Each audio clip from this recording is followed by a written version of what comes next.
sun was not even set yet, but it would be up in 5 hours again. That is one of the faces of Isle of Skye, where we are now. After we get our tent ready and had some food, it was time for relax and even one refreshing beer in this beautiful area. So cheers! But let's start from the beginning.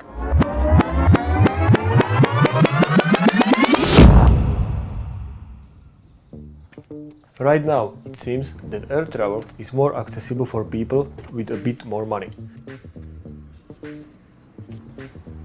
So instead of paying tests and extremely pricey luggage, we decided to sit in the car and travel almost 900 kilometers through whole UK up to the north to Scotland.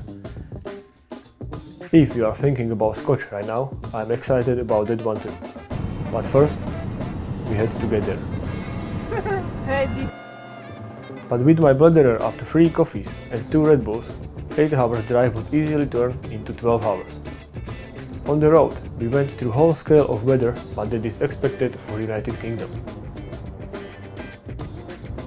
After 12 hours, we finally arrived to town Inverness, where after quick couscous with the courgettes, we just turned off.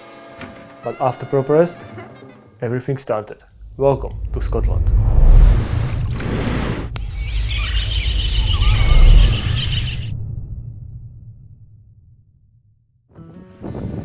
We started with a simple trip to Loch Ness Lake, where we were hoping to meet Loch Ness Monster, aka Nessie. While waiting, we could enjoy amazing lake. With the size of its body, it's the biggest lake in Britain and its iconic part of Scotland. When we gave up the waiting for Nessie, we continued to another beautiful place, which is part of Blackwater River, Rocky Falls.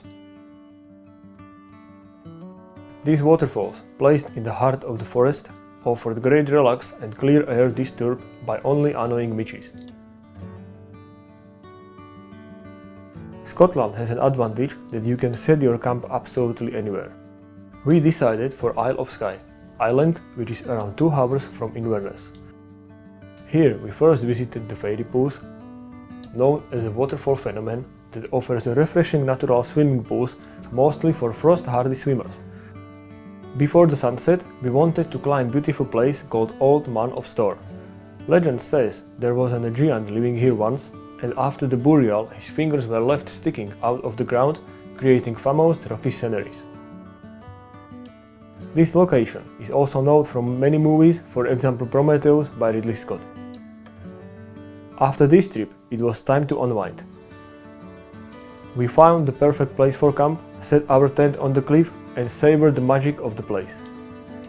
We made dinner, took pictures, fought the midges, and we are soaking up the feeling when you do never have to do anything, just simply be.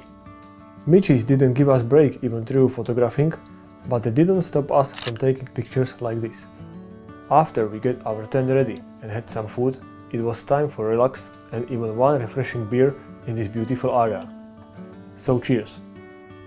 Next day, after waking up, we blind our trail and went to the other side of the island. Here we visited the Ness Point Lighthouse, which is out of the service, but I would recommend visit it to everyone who set the foot on Isle of Skye. Cliffs and shores of whole United Kingdom offers extraordinary sights, and this place is no exception.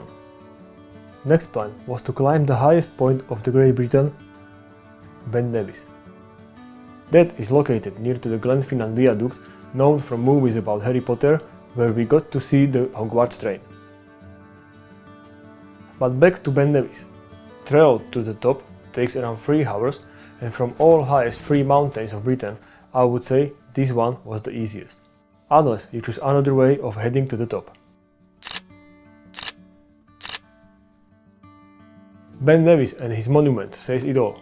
The views from the highest point of the UK were well worth it and were cherry on the top of our trip to Scotland.